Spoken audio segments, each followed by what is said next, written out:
Good morning to all. How are you? Fine. मैं अनीता कौशिक हिंदी की class में आपका वेलकम करती हूँ। हम पहले भी पढ़ चुके हैं, मैंने आपको पहले भी बताया था कि आपके हिंदी के सिलेबस में 2 किताबें हैं, स्पर्श और संचयन। सबसे पहले हमने स्पर्श को पढ़ा था और उसके 2 भाग थे, गद्य और पद्य। पद्य में हमने आपको कबीर की साखी करवाया था, लेकिन कबीर की साखी कराने से पहले मैंने आपको कबीर दास जी के जीवन का परिचय दिया था, उनकी साहित्यिक गतिविधियों के बारे में बात की थी, उनकी भाषा शैली के बारे में बात की थी और उसके बाद हमने कबीर की साखी को पढ़ा था। उसी सीक्वेंस में बेटा आपके सेकंड चैप्टर है मीरा के पद। तो मीरा के पद पढ़ने से पहले मैं आपको मीरा का जीवन परिचय देना चाहूँगी। उनकी प्रमुख रचनाएं कौन कौन सी हैं, इसके विषय में हम बात करेंगे। उनकी साहित्यिक विशेषताएं क्या रही हैं, इसके बारे में बात करेंगे। उनकी भाषा शैली कैसी है और उनकी चारित्रिक विशेषताएं क्या हैं, और अगर समय बचा तो मैं आपको एक पद कराऊंगी उनका, हरि आप हरो जनरी भीर। तो हम सबसे पहले चलते हैं बेटा उनके जीवन परिचय पर। तो उनका जीवन परिचय, उनका जो जन्म था वो 1503 ईस्वी में हुआ था। उनका जन्म स्थान चौकड़ी गांव जोधपुर है। उनकी माता का नाम वीर कुंवरी था, पिता का नाम रतन सिंह, दादा का नाम राव दूदाजी, पति का नाम कुंवर भोजराज, ससुर का नाम राणा सांगा और उनकी मृत्यु 1546 ईस्वी मानी गई है। मैं एक बार फिर रिपीट कर रही हूँ बेटा, उनका जन्म 1503 ईस्वी, उनका जन्म स्थान चौकड़ी गांव जोधपुर, उनकी माता का नाम वीर कुंवरी, पिता का नाम रतन सिंह, दादा का नाम राव दूदाजी, पति का नाम कुंवर भोजराज, ससुर का नाम राणा सांघा और उनकी मृत्यु 1546 ईस्वी में हुई थी।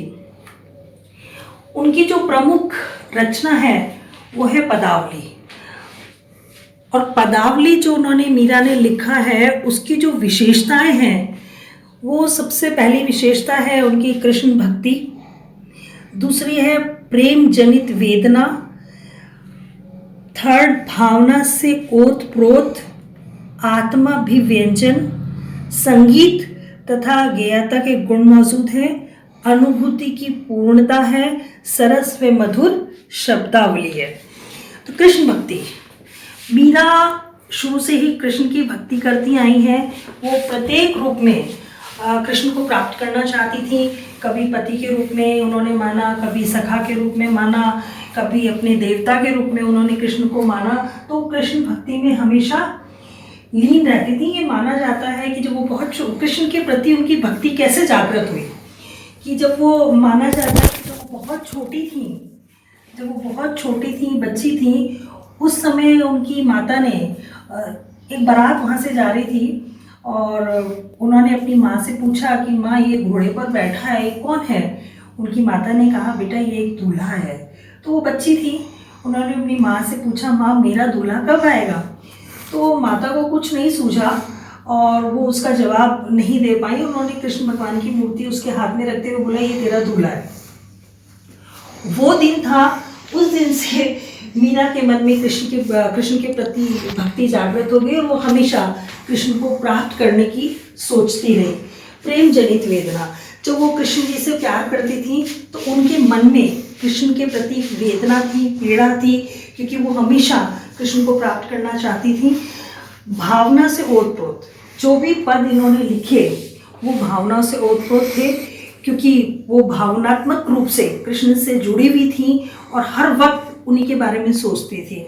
आत्माभिव्यंजन, उनकी जो भी पद है वो आत्माभिव्यंजन है, क्योंकि आत्मा से निकले हुए हैं। वो दिल से जो सोचती थी उससे ही उजागर करती थी, तो वो आत्मा की अभिव्यक्ति उनके पद जो है वो व्यक्त करते। संगीत तथा गेयता के गुण मौजूद हैं, क्योंकि मीरा ने जो भी पद लिखे हैं उसमें एक संगीत की अनुभूति होती है और उन्हें गाया जा सकता है, क्योंकि उनके गीतों, उनके जो भी पद हैं उनको गीत के रूप में भी बहुत से लोगों ने गाया है।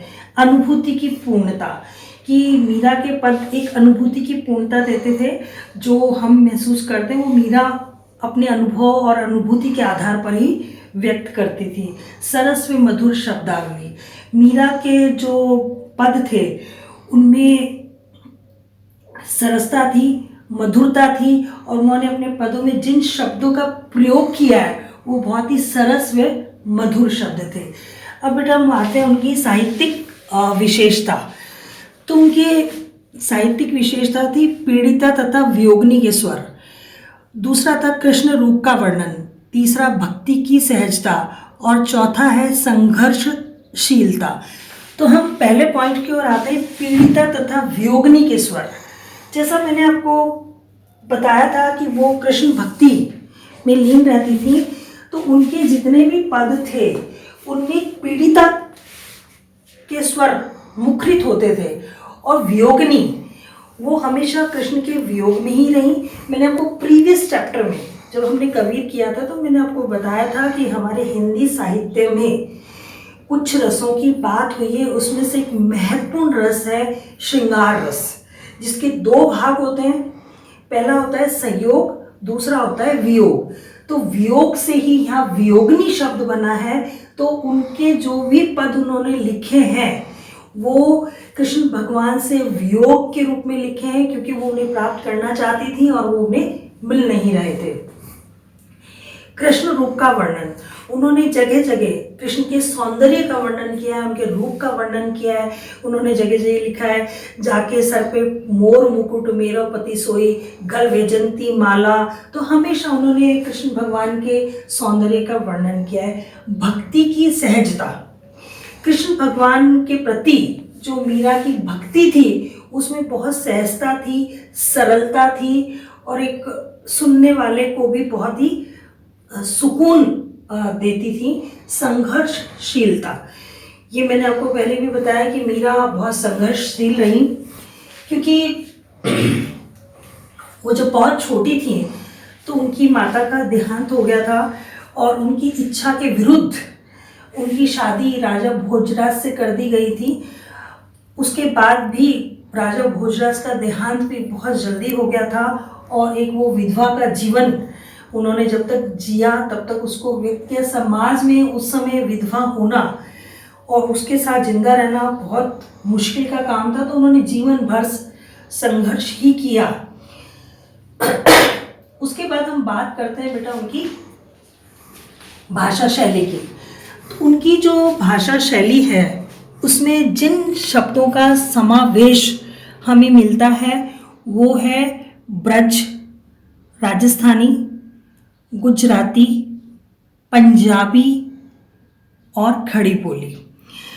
अब इनकी भाषा में इतने सारे शब्द हमें मिलते हैं, तो उसका एकमात्र कारण है कि मीरा ने घर का त्याग कर दिया था, वो साधुओं की संगति में चली गई थी, और वो एक राज्य से दूसरे राज्य में कृष्ण भगवान का प्रचार करती थी, उनके भजनों को गाती थी। तो राजस्थान की तो रहने वाली थी वो, तो राजस्थान, फिर वो कभी गुजरात गई, कभी वो पंजाब गई। तो इस तरह से उनकी भाषा में, उनके पदों में हमें सारे ही शब्द मिल जाते हैं। उसकी जो चारित्रिक विशेषताएं हैं मीरा की, वो बहुत महत्वपूर्ण है बेटा। सबसे पहले नारी चेतना और विरोधी समाज सुधारक और संघर्षशील। नारी चेतना, जो मीरा थी वो मध्यकालीन युग की कवयित्री थी, और उस समय नारियों को वो स्थान नहीं था, नारियों को सिर्फ भोग विलास की वस्तु समझा जाता था। उस समय मीरा ने अपने अस्तित्व के लिए एक आवाज़ उठाई थी। वो आवाज़ ये थी बेटा, एक उदाहरण से हम इसे अच्छे से समझ सकते हैं कि उस समय हमारे कुप्रथा के रूप में एक कुरीति थी जिसे हम सती प्रथा कहते हैं, और सती प्रथा का शब्द सुनते ही एक नारी होने के नाते एक सिहरन सी शरीर में होने लगती है। आपने कई बॉलीवुड फिल्मों में देखा होगा कि जौहर प्रथा सती प्रथा का ही एक रूप था, जहाँ स्त्रियां जो हैं उनको पति की उसमें जला दिया जाता था। तो जब मीरा थी और उनके पति का देहांत हो गया था तो इन्हें भी कहा गया कि आपको सती होना है। तो मीरा ने स्पष्ट रूप से मना कर दिया था और वो सती नहीं हुई थी। तो उस समय से उन्होंने एक आवाज़ उठाई थी नारियों के लिए। तो हम ये कह सकते हैं कि मीरा ने नारी चेतना का जागरण उसी समय से कर दिया था। वो विरोधी थी क्योंकि उन्होंने समाज में प्रचलित कुप्रथाओं का विरोध किया था। वो किसी भी हालत में उनको मानने के लिए तैयार नहीं थी। वो समाज सुधारक भी थी क्योंकि ऐसी कुप्रथाओं को दूर करना सिर्फ एक नारी के लिए बड़ा मुश्किल काम था, जो उन्होंने कर दिखाया था। संघर्षशील तो थी। छोटी उम्र में माता का देहांत हो गया, बिना इच्छा के उनकी शादी की गई, पति का भी देहांत हो गया। उसके बाद समाज परिवार सबकी अवहेलना उन्हें सहन करनी पड़ी। जो उनके ससुर थे राणा सांगा जी, उनको जब मीरा की जो गतिविधियां थी उन्हें बिल्कुल पसंद नहीं थी। वो बार बार उन्हें मना करते थे, लेकिन मीरा अपने मन की करती थी। तो उन्होंने उन्हें मारने की भी कोशिश की। उन्होंने उनके लिए जहर का प्याला भेजा जिससे वो मीरा मृत्यु को प्राप्त हो जाए। और कहते हैं कि कृष्ण भगवान के प्रति उनकी आस्था थी, उनका लगाव था कि वो जहर का प्याला भी अमृत में बदल गया था। मीरा ने अपने दोहों में कई जगह ये लिखा है, राणा जी ने विष का प्याला भेजा, मीरा पीवत हासी रे। मतलब वो जहर का प्याला भी एक अमृत के रूप में हो गया था। तो संघर्षशील रही वो हमेशा से। तो ये बेटा मैंने आपको बहुत संक्षिप्त रूप में मीरा के जीवन से परिचय कराया है। और अब हमारे पास समय है अभी थोड़ा, तो मैं आपको मीरा का एक पद भी करवा देती हूँ। तो वो मीरा का पद है, हरि आप हरो जनरी भीर। हरि आप हरो जनरी भीर, द्रौपदी लाज राखी आप बढ़ायो चीर। भगत कारण रूप नरहरि, धरियो आप शरीर। बूढ़ तो गजराज राखियो, काटी कुंजर पीर। दासी मीरा लाल गिरधर, हरो हमारी भीर। तो बेटा मैं यहाँ एक एक लाइन का आपको पहले अर्थ बताऊंगी, उसके बाद मैं कंबाइंड आपको इसका भावार्थ समझाऊंगी। तो हरि आप हरो जनरी भीर। यहाँ पे हरि शब्द कृष्ण भगवान के लिए कहा गया है। हरो मतलब दूर करना, निवारण करना, भीर मतलब पीड़ा। तो यहाँ पे जो मीरा है कृष्ण भगवान से आग्रह करती हैं कि आप सभी लोगों के दुखों को दूर करते हो।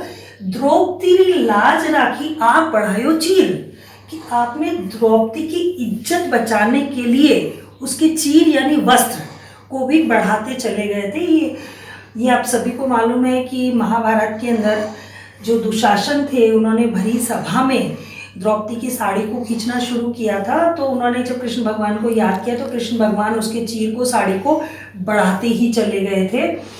भगत कारण रूप नरहरि धरियो आप शरीर, आपने अपने भक्त की रक्षा करने के लिए नरसिंह का रूप धारण कर लिया था और उनको बचाया था। बूढ़ तो गजराज राख्यो, काटी कुंजन पीर, आपने डूबते हुए हाथी को भी बचाने के लिए आप स्वयं अवतरित हो गए थे। दासी मीरा लाल गिरधर, हरो मारी भीर। तो मीराबाई कहती हैं कि हे प्रभु, मैं आपकी दासी हूँ, तो मेरी पीड़ा का भी निवारण करो, मेरी व्याकुलता का भी समाधान करो। ये बेटा मैंने आपको एक एक लाइन के अर्थ बताए हैं। अब मैं कंबाइंड रूप में आपको इस पद का भावार्थ समझाऊंगी। तो मीरा यहाँ पे कृष्ण भगवान से एक शिकायत करते हुए अपने मन की बात करती है कि हे प्रभु, हे मेरे कृष्ण, तुम सभी लोगों की पीड़ाओं का निवारण करते हो। हरि आप हरो जनरी भीर, द्रौपदी रे लाज राखी आप बढ़ायो चीर, कि आपने द्रौपदी की रक्षा करने के लिए उसके वस्त्र को बढ़ा दिया था। भगत कारण रूप नरहरि धरियो आप शरीर, कि भक्त प्रहलाद की रक्षा करने के लिए नरसिंह का रूप धारण करके आपने हिरण्यकश्यप से उसकी मदद की थी। बूढ़ तो गजराज राख्यो काटी कुंजर पीर, कि आपने एक हाथी को बचाने के लिए, डूबते हुए हाथी को बचाने के लिए, इसके पीछे बेटा एक कहानी है कि हाथी जो थे इंद्र के, वो थे हाथियों के राजा ऐरावत। तो वो पानी पीने के लिए नदी के किनारे गए थे, तो वहाँ पे मगरमच्छ ने उनका पाँव पकड़ लिया था। तो उस हाथी की रक्षा करने के लिए कृष्ण भगवान आए थे, उन्होंने उसको बचाया था। तो कहते हैं बूढ़ तो गजराज राख्यो काटी कुंजर पीरिया, कुंजर भी हाथी ही है बेटा। तो उसकी पीड़ा के निवारण के लिए आप स्वयं अवतरित हुए थे। दासी मीरा लाल गिरधर हरो हमारी भीर। तो यहाँ पे मीरा कृष्ण भगवान को इन सभी लोगों का उदाहरण देते हुए कहती है कि हे प्रभु, आप सबकी लाज रखते हो, सबकी पीड़ाओं का निवारण करते हो, तो हे प्रभु मैं भी आपकी दासी हूँ, मेरी भी रक्षा करो, मेरी व्याकुलता को दूर करो। तो आई होप बेटा आपको ये समझ में आ गया होगा। और नेक्स्ट पद जो है इसका वो हम नेक्स्ट क्लास में करेंगे। तो thank you all of you students.